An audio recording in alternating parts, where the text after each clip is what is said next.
नमस्ते दोस्तों, रानी kitchen zone में एक बार फिर से आपका बहुत बहुत स्वागत है।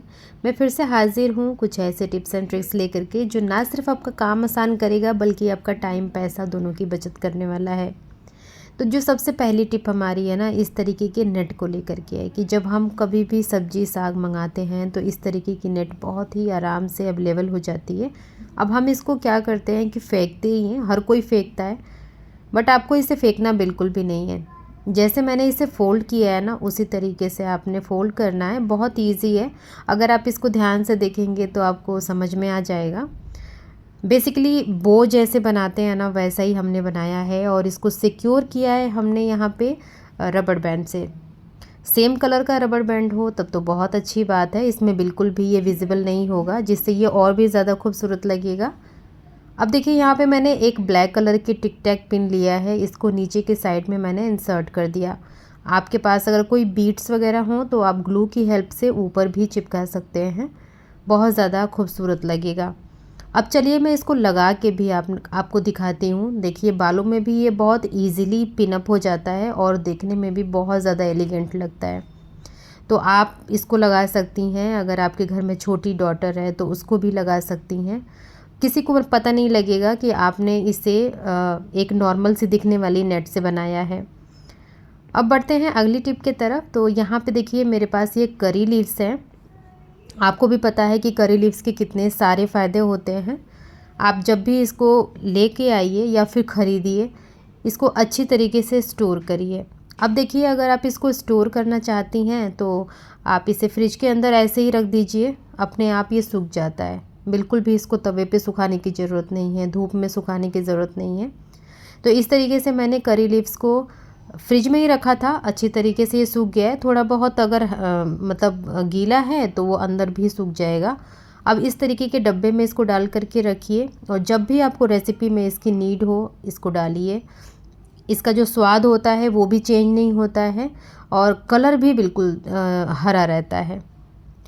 तो यहाँ पे अमूल का डब्बा है, मैंने उसमें डाल दिया। अब चलिए बताती हूँ, इसका जो ये सीख है ना, इसको भी फेंकना नहीं है, क्योंकि जितना गुण इसके पत्तों में है उससे कहीं ज़्यादा गुण इसके डंठल में है। तो देखिए हम इसको फेंकेंगे नहीं, इसे भी हम किस तरीके से इस्तेमाल करेंगे वही मैं बताऊंगी इस वीडियो में। तो यहाँ पे मैंने 3-4 जो भी मेरे पास जितने भी थे सबको अच्छी तरीके से इकट्ठा करके और बांध लिया है। बांधने के बाद जो भी तेल आप अपने हेयर में इस्तेमाल करते होंगे, चाहे वो सरसों का हो, नारियल का हो या फिर एनीथिंग एल्स, कुछ भी हो, कोई भी तेल हो आपके पास, उसके अंदर ना इस तरीके से छोटी सी गट्ठर बना करके डाल दीजिए। इसके जो एक्सट्रैक्ट होंगे वो तेल के अंदर भी आएंगे और आपको पता है ये जो तेल है ना बालों के लिए बहुत ही ज़्यादा हेल्दी होगा। आपके बाल झड़ेंगे नहीं, काफ़ी खूबसूरत दिखेंगे। बढ़ते हैं नेक्स्ट टिप के तरफ। तो यहाँ पे देखिए मेरे पास एक सिंपल सा हेयर बैंड है, इसको मैं बहुत ही ज़्यादा अट्रैक्टिव और ख़ूबसूरत बनाऊंगी। तो इसके लिए मैंने यहाँ पे जो छोटे वाले पतले वाले रबड़ बैंड होते हैं ना, आप इसको मीशो या फिर किसी भी साइट पे ना बहुत ईज़िली परचेज़ कर सकते हैं। अगर आपको चाहिए तो मैं लिंक दे दूँगी, मतलब डिस्क्रिप्शन में ऐड कर दूँगी, आप वहाँ से जा कर के ईज़िली इसकी शॉपिंग कर सकते हैं। तो यहाँ पे देखिए जो रबर बैंड है ना, इसको हेयर बैंड में कुछ इस तरीके से लगाना है, मतलब जैसे कि नॉट लगाते हैं ना, बेसिकली एक नॉट ही है, लेकिन ये बहुत ज़्यादा खूबसूरत दिखेगा इस पे। होता है ना हमारे बच्चों में बड़ा ही क्रेज़ होता है कि मतलब जैसे हम लोग हैं कि एक साड़ी सूट पहन लिया किसी फंक्शन में या फिर किसी भी ओकेजन पे, तो हम उसे दोबारा पहनना नहीं चाहते। वैसे ही बच्चे भी हैं, उनको भी हर चीज़ नहीं चाहिए। तो बस थोड़ा सा क्रिएटिविटी करके पुरानी चीज़ों को न्यू बनाया जा सकता है। तो यहाँ पे देखिए एक नॉट तो मैंने लगा दिया। अब दूसरा नॉट किस तरीके से लगाना है, देखिए ओवरलैप करके और इसको मतलब एक दूसरे के ऊपर चढ़ाते जाना है। जैसे ही आप इस तरीके से करेंगे ना, इसके अंदर बहुत ही अच्छा सा, मतलब ये जैसे गुथ होती है ना, गुथ की तरह दिखेगा। देखिए मैंने इसको सीधा कर दिया। अब ये जो ब्रीड वाला पार्ट है ये ऊपर आ गया, बहुत ज़्यादा अच्छा लगता है, आप खुद देख सकते हैं। आपको सिंगल कलर में नहीं ट्राई करना तो आप इसके मल्टीपल जो कलर्स होते हैं, मल्टी कलर, वो भी ले सकते हैं। उससे भी ये बहुत ज़्यादा खूबसूरत लगता है। और वो जो आप बनाएंगे ना, वो तो किसी भी ड्रेस पे बहुत इजीली चला जाएगा और बहुत सुंदर लगता है। यकीन मानिए, अगर आपके घर में कोई डॉटर है तो ज़रूर इसको बना करके देखिएगा, आपको बहुत अच्छा लगेगा। अब बढ़ते हैं अपनी अगली टिप की तरफ। तो यहाँ पे देखिए, ये ना बहुत ही यूनिक सी चीज़ है, मेरे लिए तो यूनिक है। अगर आपने इसको ट्राई किया होगा तो आपको ज़रूर पता होगा। आपने देखा है आजकल एसी लगाने के बाद ना जो आगे कंप्रेसर लगाया जाता है, उसके ऊपर ना पीजन्स बहुत आते हैं और वो वायर को काट देते हैं। तो उसके बचाव के लिए हमने ये प्रोडक्ट मंगाया है, अमेज़न से मंगाया है या फिर फ्लिपकार्ट, मतलब ये हर साइट पे अवेलेबल है। अगर आपको मतलब आप भी बहुत ज़्यादा परेशान है पिजन से, तो ये वाला प्रोडक्ट ज़रूर मंगाइएगा। इसका भी लिंक मैं आपको डिस्क्रिप्शन में दे दूँगी। तो ये सच में बहुत अच्छी तरीके से वर्क करता है। और आप इसको, इसके अंदर डबल साइडेड टेप होता है, आप उसको चिपकाइए और जहाँ भी पिजन आते हैं ना, वहाँ लगा दीजिए। बढ़ते हैं अगली टिप की तरफ। तो यहाँ पे मेरे पास एक खाली बोरी थी और ये बोरी हम अक्सर फेंक देते हैं, बट इसकी जो क्वालिटी होती है बहुत ज़्यादा अच्छी होती है। इसको मैंने क्या किया कि जो बॉटम वाला पार्ट है वहाँ पे प्लीट्स लगाया, प्लीट्स लगा करके और एक डोरी से ना अच्छी तरीके से मैंने नॉट बांध दिया। आप वीडियो में यहाँ तक बने हुए हैं तो प्लीज़ वीडियो को पूरा देखिएगा। बहुत सारी टिप्स ऐसी हैं जो आपके बहुत सारे काम में आ सकती हैं और 100% वर्क भी करती हैं। तो यहाँ पे जैसे ही मैंने इसको बांधने के बाद उल्टा कर दिया। अब देखिए, ये जो शाइनिंग वाला पार्ट है ना, ये ऊपर आ जाएगा, जिससे पता नहीं लगेगा कि ये बोरी है। और ये मल्टीपल तरीके से यूज़ किया जा सकता है। अगर आपके घर में डस्टबिन नहीं है तो आप इसको डस्टबिन की तरह भी इस्तेमाल कर सकते हैं। अगर इसको फ्लावर पॉट बनाना चाहते हैं तो फ्लावर पॉट की तरह भी इसको इस्तेमाल कर सकते हैं। अब ये जो ऊपर का फैब्रिक है ना, इसको मैंने अंदर के साइड पे टक कर दिया है। अगर आप यहाँ पे स्टेपलर लगाना चाहें तो इसको लगा करके सिक्योर कर लीजिएगा। तो देखा आपने कितना आसान है ना इसे बनाना, और ये काफ़ी मजबूत होता है, मतलब साल 2 साल तो ये बिल्कुल हिलने वाला नहीं है। आप इसके अंदर प्लांट लगाइए। ग्रो बैग आपने देखा होगा इसी तरीके का होता है और उसको हम ख़रीदते हैं।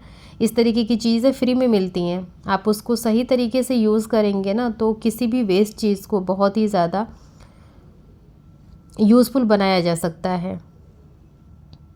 तो कैसा लगा ये आइडिया, ज़रूर बताइएगा। अब बढ़ते हैं अपनी अगली टिप की तरफ। अगर आप सिलाई बुनाई करने की शौकीन हैं या फिर नॉर्मली भी सबके घर में इस तरीके की एक छोटी सी किट ज़रूर होती है, जिसमें छोटी मोटी चीज़ें जैसे कि हुक्स होते हैं, सेफ्टी पिन होती है, रील होती है, इंच टेप होता है या फिर बॉबिन होती है, बटन्स होती हैं, मतलब इस तरीके की चीज़ें हम नॉर्मली रखते हैं। तो आप इसको रखने के लिए ना, ये जो पोस्टर कलर्स होते हैं ना, इसका डब्बा बहुत अच्छा होता है। ये मेरे पास था और ये काफ़ी डीप है। इसके अंदर कितनी भी चीज़ें आप रखेंगे ना, बहुत आराम से इसके अंदर ऑर्गेनाइज हो जाता है। तो देखिए, इतनी सारी चीज़ें मैंने इसके अंदर डाला और अभी भी बहुत सारा स्पेस बाकी है। तो ये मेरे को अच्छा लगा पर्सनली, तो मैंने सोचा कि आपके साथ भी इसे शेयर करना चाहिए, क्योंकि हम लोगों के पास ना बहुत सारी चीज़ें ऐसी होती हैं जिसको ना जानने के अभाव में उसे हम फेंक देते हैं, और फेंकने के बाद फिर याद आता है कि अरे ये चीज़ तो बहुत ज़्यादा काम की थी, मैंने उसे फेंक दिया। अब सुई को ना इस तरीके से आप रील के अंदर जो कार्डबोर्ड होता है उसमें डाल करके रखेंगे तो ये काफ़ी सेफ्टी से रहता है, बिल्कुल गुम नहीं होता। अब बढ़ते हैं अपनी अगली टिप की तरफ। तो यहाँ पे देखिए, मेरे पास ये हुप्स वाले ईयरिंग्स हैं। मेरे ख्याल से बहुत सारी लेडीज़ ऐसी होंगी जिनको ये वाले ईयरिंग्स बहुत ज़्यादा अच्छे लगते होंगे। अब देखिए, मेरे पास ये गोल्डन कलर का है, किसी के पास सिल्वर कलर का होगा, या फिर अगर आप अलग अलग कलर में परचेज़ करते हैं तो ही आपके पास वो होगा। तो चलिए बताती हूँ मैं कि एक ईयरिंग को आप मल्टीपल कलर में कैसे चेंज कर सकते हैं। तो देखिए, इसके लिए आपको नेल पेंट की ज़रूरत होगी। यहाँ पे एलिटिन की जो पॉप कलर आते हैं ना, मैंने उसका इस्तेमाल किया है। अभी मैं आपको डिटेल में बता दूँगी कि कौन सा होता है। वैसे आप सर्च करेंगे तो ये इजीली मिल जाएगा और इसका लिंक भी मैं आपको डिस्क्रिप्शन में ज़रूर दे दूँगी। आपको कोई सा भी कलर, जिस भी ड्रेस की मैचिंग का आपको ये हुप्स वाले इयररिंग्स बनाने हैं, आप वो कलर उठाइए और इसको अच्छी तरीके से पेंट करिए। और ये कलर इतना ज़्यादा थिक होते हैं, इतना ज़्यादा ब्राइट होते हैं कि इस पे बहुत सारे कोट करने की ज़रूरत बिल्कुल भी नहीं होती है। एक कोट में भी ये अच्छा लगता है, अगर आपको इसे डबल कोट करना है तो बिल्कुल कर सकते हैं।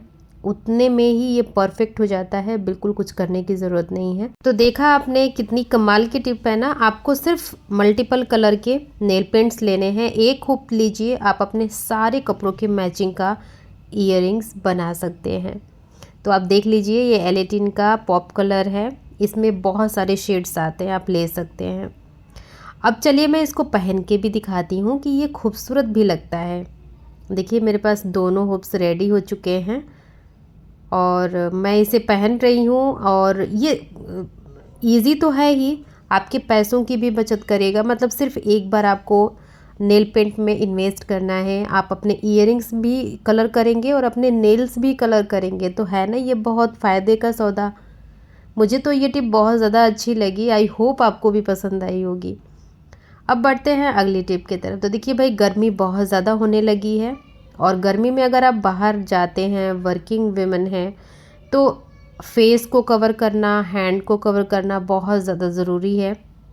वरना कहते हैं ना कि भगवान भी कोशिश कर रहे हैं आधार कार्ड से मिलाने की, तो बस आपको बिल्कुल आधार कार्ड की फ़ोटो से मैच नहीं होना है। आप इस तरीके से एक दुपट्टा लीजिए जो कि कॉटन का हो। इस बात का ख़ास ख्याल रखिएगा कि दुपट्टा कॉटन का ही होना चाहिए। एक तरफ मैंने देखिए नॉट लगाया है और इसके बाद आप इसको अपने फेस पे लगा करके बांधिएगा। कोशिश करिएगा कि आप पोनी बनाइएगा। पोनी बनाने से क्या होता है ना कि जो हम नॉट बांधते हैं पीछे, वो बहुत अच्छी तरीके से टिका रहता है। अब देखिए यहाँ पे मैंने इसको नॉट बांध लिया। अब जो ये फैब्रिक डबल किया था ना, उसको इस तरीके से पकड़ के पीछे की तरफ खींचना है। जैसे ही आप इसको पीछे की तरफ खींचेंगे, बहुत अच्छी तरीके से देखिए आपका फेस कवर होगा। इसके साथ ही साथ आपका पूरा हैंड, पूरा मतलब जितना कमर से ऊपर का जितना भी पार्ट होगा ना, सब अच्छी तरीके से कवर होगा। ये साइड से जो आपको दिख रहा है ना, वहाँ पे आप सेफ्टी पिन भी लगा सकते हैं। वैसे भी ये बिल्कुल भी कवर मतलब वैसे नहीं रहता, खुला नहीं रहता। बहुत अच्छी टिप है, इससे आप धूप से बच सकते हैं। ज़रूर ट्राई करिएगा अगर आप बाहर जाती हैं तो। बढ़ते हैं अपनी अगली टिप की तरफ। तो देखिए, अगर आप एक होम मेकर हैं तो ये प्रॉब्लम ज़रूर फेस किया होगा। कभी कभी जब हम बर्तन वॉश करते हैं तो सिंक बिल्कुल ओवरफ्लो हो जाती है, पानी ड्रेन नहीं होता है। तो यहाँ पे देखिए कुछ ना कुछ तो इसमें फंसा होगा। अब इसको निकालने के लिए या तो हम फ़ोन करते हैं किसी हेल्पर को, वो खाली है तो आएगा, नहीं तो नहीं आएगा, आएगा अभी तो पैसा लेगा। तो चलिए बताती हूँ एक छोटा सा जुगाड़। इस तरीके से बॉटल को खोल करके और यहाँ पे ना आपको प्रेस करना है। इससे एक दबाव सा बनेगा, मतलब इसमें प्रेशर सा बनेगा, जिसकी हेल्प से जो ब्लॉकेज होगी ना, वो धीरे धीरे खुलती हुई नज़र आएगी। देखिए यहाँ पे कितनी सारी चीज़ें इसके अंदर फंसी हुई हैं, आप खुद देख सकते हैं। जब मैंने ये वाला प्रोसेस किया तो धीरे धीरे पानी अपने आप ड्रेन आउट होने लगा। इसके बाद भी अगर आपके सिंक में दिक्कत है, तब तो फिर देखिए बुलाना ही पड़ेगा किसी न किसी को और इसको ठीक करवाना पड़ेगा। तो ये प्रॉब्लम बहुत बड़ी होती है। कहने को तो हम कहते हैं ना कि छोटी सी, लेकिन ये बहुत बड़ी प्रॉब्लम होती है। आप अपने सिंक को हमेशा साफ़ रखिए, जितनी भी खाना या फिर कचरा वगैरह है उसको टाइम टू टाइम निकालते रहिए। अब बढ़ते हैं अपनी नेक्स्ट टिप के तरफ, जो कि है बहुत ज़्यादा काम की। क्योंकि अभी गर्मियां हैं तो देखिए हम सारी चीज़ें, जितनी भी चीज़ें बच जाती हैं रात को, लेफ़्ट ओवर जो खाना होता है, हम सब लोग उसको फ्रिज के अंदर रखते हैं। अब देखिए आप इसको फ्रिज से निकाल के नहीं खा सकते। स्पेशली जो चावल होता है ना, आप उसे गर्म करते हैं तो इधर उधर चिपक जाता है, जो कि बिल्कुल अच्छा नहीं लगता। तो चलिए बताती हूँ इसको गर्म करने का तरीका। देखिए हमने अभी गैस पे कढ़ाई रखी, पानी रख करके मैंने उसको गर्म करने पे चढ़ा दिया। अब वो गर्म हो रहा है। यहाँ पे मैंने फ्रिज से चावल निकाले, क्योंकि जब आप चावल को फ्रिज में रखते हैं ना तो फिर उसकी गुठलियाँ सी बन जाती हैं, तो उसको अच्छी तरीके से तोड़ लेना है। ठीक है, इसके बाद मैं बताती हूँ कि इसको गर्म कैसे करना है। देखिएगा बहुत अच्छा सा, मतलब पर्सनली मेरे को बहुत अच्छा लगा ये। इस तरीके से मैंने चावल को फोल्ड लिया है। अब देखिए इस तरीके का स्टैंड आपके पास अगर है तो बिल्कुल आप ले सकते हैं, अदरवाइज़ आप छोटी सी कटोरी भी इसके अंदर डाल करके और फिर जो ये थाली है चावल वाली इसको लगा देना है। लगाने के बाद इसको ढकिएगा ज़रूर, ढक करके इसको मुश्किल से 5 से 10 मिनट, ये भी मैंने बहुत ज़्यादा बोल दिया, इससे पहले ये गर्म हो जाता है। तो यहाँ पे देखिए 10 मिनट भी नहीं हुआ था, तकरीबन 5 से 7 मिनट ही हुआ था। मैंने इसको उतारा और आप खुद देख सकते हैं कितनी अच्छी तरीके से इसमें स्टीम बनी हुई है। स्टीम की हेल्प से ही ये चावल बिल्कुल गर्म हो जाता है, तली के अंदर भी नहीं लगता है। और स्वाद आप किसी को भी देंगे ना गरम करके तो कोई कह नहीं सकता कि आपने रात के चावल गरम किए हैं। बिल्कुल ताज़े की तरह दिखता है और फटाफट गरम हो जाता है, नीचे तली में भी नहीं लगता। तो बहुत सारे फ़ायदे हैं, इस तरीके से आप चावल, दाल, सब्जी किसी भी चीज़ को गरम कर सकते हैं। तो है ना ये अच्छी टिप, इसे भी आप ट्राई करिएगा। अब बढ़ते हैं अपनी नेक्स्ट टिप की तरफ। देखिए जब कभी भी हमें आलू के पराठे बनाने होते हैं, कचौड़ियाँ बनानी होती है या फिर रेसिपी कुछ भी हो जो कि आलू से बनती है, हम आलू को बॉईल करते हैं। यहाँ पे देखिए मैंने भी आलू को बॉईल किया हुआ है। अब जितने भी आलू हैं ना मैं उसको निकाल दूँगी। आलू की जो भी रेसिपी बनानी होगी आप बना लीजिएगा, बट यहाँ पे जो ये पानी है ना इसको बिल्कुल नहीं फेंकना। ये पानी इतना ज़्यादा फ़ायदेमंद है, आप इसको ठंडा करके अपने प्लांट्स में डालिए, बहुत ज़्यादा फ़ायदा करता है प्लांट्स को। बट यहाँ पे हम चांदी को साफ़ करके दिखाएंगे। अगर आप पायल पहनती हैं तो आपने देखा होगा आपके पैर पूरे काले हो जाते हैं, मतलब ये काजल सी छोड़ता है, मतलब कजरी होती है ना, कजरी छोड़ता है ये। तो इसके लिए क्या करना है कि आप इसको, अब जिनका भी स्वेट वैसा होता है वो ऑब्वियस सी बात है कि ख़राब हो जाती है चांदी, मतलब पैर बिल्कुल काले हो जाते हैं। अगर आप गले में पहनते हैं तो फिर चांदी भी बिल्कुल काली सी हो जाती है स्वेट की वजह से। आप निकालिए, अपने माले को निकालिए, पायल को निकालिए। ये जो पानी है ना आलू वाला इसके अंदर ही डालना है, इसमें थोड़ा सा मैंने बेकिंग सोडा भी डाला है। नॉर्मली इसको 2-3 मिनट तक छोड़िए, पानी में अच्छी तरीके से ये फूल जाए। फिर आप इसको निकाल करके किसी भी ब्रश की हेल्प से अच्छी तरीके से रगड़ना है। इसके बाद आपको कुछ नहीं लगाना। अगर आप चाहें तो थोड़ा सा डिश लिक्विड या फिर टूथपेस्ट भी ले सकते हैं, थोड़ा सा ले करके और इसको अच्छी तरीके से रगड़िएगा। आप देखिएगा, अभी आप देखें ये जो हमने अभी दिखाया और अभी मैं साफ़ करके भी दिखाऊंगी, डिफरेंस आपको खुद पता लगेगा कि कितनी अच्छी तरीके से ये साफ़ करता है। यहाँ पे मैंने इसे रगड़ दिया, अब मैंने साफ़ पानी में डाला है, अभी मैं आपको दिखाती हूँ। देखिए ये बहुत इजी सा तरीका है, इससे ना तो आपके हाथों को नुकसान, ना तो आपकी चांदी को नुकसान, और आपकी जो चांदी की ज्वेलरी है, कोई भी ज्वेलरी एकदम दूध की तरह चमकती है। देखिए तो है ना ये कमाल की टिप, आप इसे ज़रूर ट्राई करिएगा। टिप पसंद आती है तो लाइक करिएगा, शेयर करिएगा और चैनल को सब्सक्राइब करना बिल्कुल मत भूलिएगा। आज के लिए इतना ही, मिलूँगी मैं नेक्स्ट वीडियो में नेक्स्ट टॉपिक के साथ। तब तक के लिए bye bye and take care.